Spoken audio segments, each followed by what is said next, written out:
World Mission Report. Muraho neza, ndabasuje ngo ubone amahoro biva ku mwami Imana bibane namwe. Rero ngarutse mu mwanya w'amakuru y'ahandi. Duherukana ku isabato mbabwira umugabane wa kabiri w'inkuru yacu y'umupasitoro witwa Bodi Batsuki. Ni umupasitoro wo muri Mongolia witwa Bodi Batsuki. Iyi nkuru ye ivuga ukuntu yeguriye Imana umutima we mu ntangiriro z'umwaka w'1990. Iyi nkuru kandi mbibutse ko ikomereza ku yayibanjije ku isabato ishize. Yatubwiraga ukuntu Bodi yarwanaga no kwiga kumenya Icyongereza muri kaminuza ya Mongolia. Yasabye umushike w'impanga ye ngo amugeze kuri bamwe mu Banyamerika bamwigishe Icyongereza bakanamwigisha iby'Imana. Bodi noneho twasoje tubona ko yari yemeye ko bamwigisha Icyongereza kandi akaba yiteguye no kubereka ubukristo butemewe mu gihugu cyabo cya Mongolia. Uyu munsi rero inkuru y'uyu munsi iravuga ngo guha amahirwe Bibiliya umugabane wa gatatu. Ndakurarikira rero kugira ngo ukurikirane iyi nkuru kandi nawe uyisangize abandi. Ikintu nababwira rero kuri Mongolia gitoya kindi ni uko parike ya mbere ku isi cyangwa parike yabayeho bwa mbere ku isi yabaye muri iki gihugu cya Mongolia mu mwaka w'1783. Ikaba ari parike yitwa Bondi Kahani. Rero reka mutege amatwi twumve Bodi amaze guhura n'Abanyamerika byagenze bite, mbese mwibaza biti iki? Bodi rero amaze guhura n'Abanyamerika, Abanyamerika ntibasengeraga mu rusengero ahubwo bateraniraga mu cyumba cy'inzu yabo. Babonye Bodi bamusuhuza banezerewe kandi bamwakirana ubwuzu hamwe na mushiki w'impanga ye muri icyo cyumba cy'inzu y'urusengero rwabo mu murwa mukuru wa Mongolia Ulaanbaatar. Byari ibintu bidasanzwe kuri Bodi. Hafi y'abantu 20 bari bateraniye bicaye bakoze uruziga baririmba indirimbo zo mu bitabo by'indirimbo zo guhimbaza Imana. Amagambo y'indirimbo yasaga nk'adasanzwe mu matwi ya Bodi. Yumvaga biteye urujijo kandi bitangaje. Yaribwiye ati, ibyo baririmba ngo hozana bivuze iki? Kuki baririmba bavuga iby'umwana w'intama? Afata igitabo cy'indirimbo agipfuka mu maso kugira ngo batamubona ari guseka. Nyuma ya gahunda y'indirimbo, Abanyamerika bitwaye neza muri gahunda y'ishuri ryo ku isabato. Biga icyigisho, bize iby'inzozi z'umwami Nebukadinezari mu gitabo cya kabiri cya Daniyeli. Bodi yari afite amatsiko, afite n'ibibazo byinshi, ariko akomeza guceceka. Noneho umwe mu Banyamerika abwiriza ikibwirizwa kigufi muri gahunda ya saa 5. Ni amagambo na make Bodi yumvaga amusobanukiye, kubera ko umubwiriza yavugaga iby'igishushanyo cyo mu byahishuwe. Bodi ntabwo arabisobanukiwe. Umubwiriza avuga ibya Yesu ugiye kugaruka, maze Bodi aribaza ati, Yesu uzagaruka? Mbese Yesu uwo yagiye he? Kandi ni ukubera icyo agomba kugaruka? Nyuma yo gufata amafunguro, rya tsinda ryagiye gusura imfubyi mu kigo cy'imfubyi no gukorana nabo ubukorikori. Ubwo Bodi yasubiraga imuhira nimugoroba, yumvaga anezerewe cyane. Yari yiriranywe n'abo bantu. Wari umunsi mwiza kuri we kandi yishimiye gufasha abana. Aribwira ati, ubanza ngomba guha amahirwe bari Abanyamerika, ahari nkwiriye kumva ibitekerezo byabo. Yategerezanyije amatsiko isabato yakurikiyeho. Nyuma y'ikibwiriza cy'iyo sabato, yicaranye n'Abanyamerika abatega amatwi. Ibyo yumvise byari binyuranye n'ibyo yari yarigeze kwigishwa. Abanyamerika bafunguye Bibiliya mu gitabo cy'Itangiriro maze bamwigisha inkuru y'irema. Bodi yabitegeye amatwi ashishikaye. Yari yariganye na mwarimu w'idini gakondo y'Abanyamongolia mu gihe cy'imyaka 2, ariko umwarimu we ntiyigeze ashobora kumusobanurira inkomoko y'ubuzima.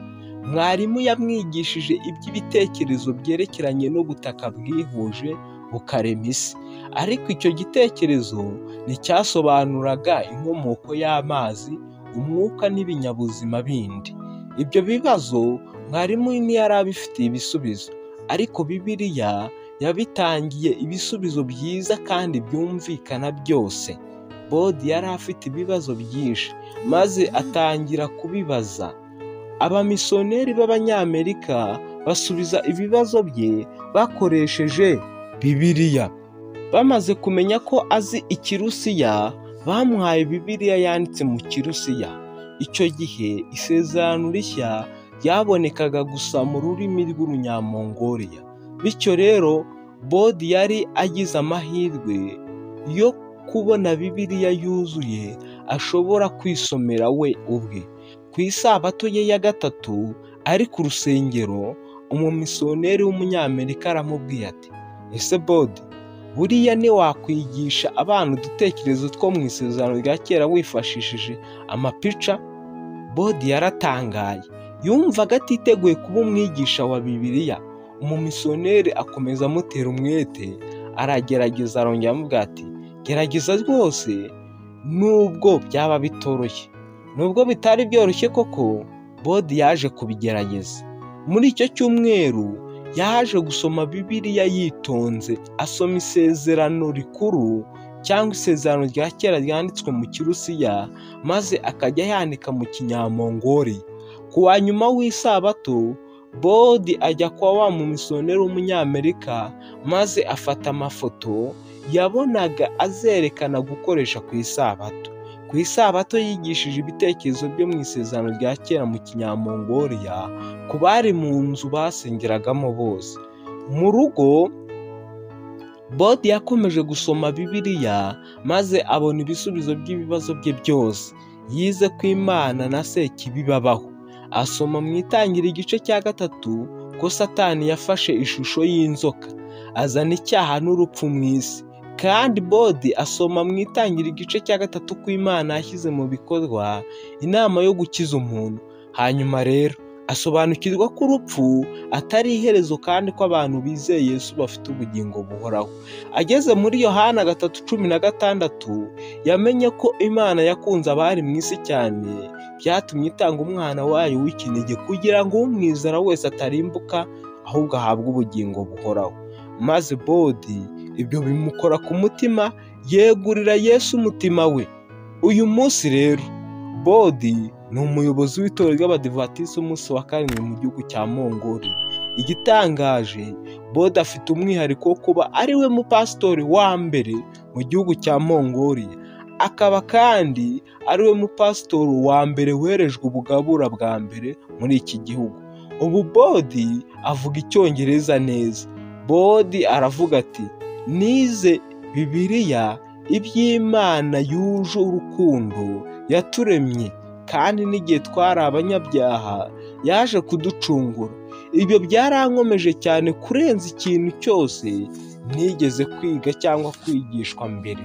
Nahaye Bibiliya amahirwe, niyo mpamvu ubu ndi umudivantiste w'umunsi wa karindwi. Avuga ko nubwo yahuye n'umubabaro ubwo se yapfaga, yabonye igisubizo ku Mana. Ati, nubwo byambereye akaga gakomeye, byarangiye neza cyane. Kuza kuri Kristo byatumye mbona ibisubizo by'ibibazo byanjye byose. Imana yari kumwe nanjye, ibyo bihe byose yari kumwe nanjye. Rero aya makuru aratangaje kandi araryoshye cyane. Icyo nababwira ni uko dukwiriye gusabira abaturage bo muri Mongoliya, bamwe bameze nka Bodi, bashakisha ibisubizo by'ibibazo byabo bibagoze. Rero inkuru yacu tuyirangirije aha cyangwa tuyisoreje aha. Icyo nabibutsa ni uko amaturo y'isabato ya 13, umugabane umwe kuri yo uzajya gufasha kubaka inzu y'imyidagaduro y'ababyeyi n'abana mu murwa mukuru wa Ulaanbaatar, aho bazajya bigishwa bagasobanukirwa ibijyanye na Bibiliya.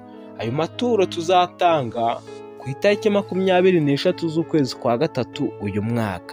Ndagusaba kugira ngo ukomeze gutegura iri turo kugira ngo tuzagire uruhare mu murimo w'Imana no kwamamaza inkuru ye. Murakoze cyane, ngibyo ibya Bodi.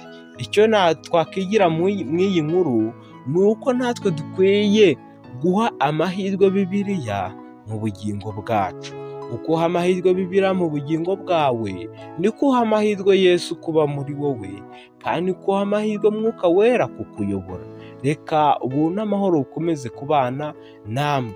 Iyi nkuru rero twayiteguriwe n'umukuru w'amakuru y'ahandi muri General Conference, Andrew M.C. Siena niwe wayiduteguriye. Mukaba mwayikurikiranaga mu ijwi rya Noah Emmanuel.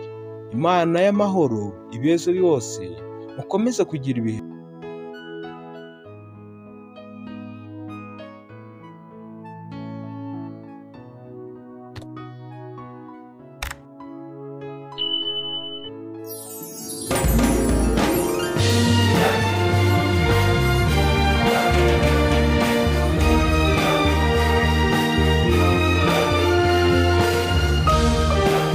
World Mission Report.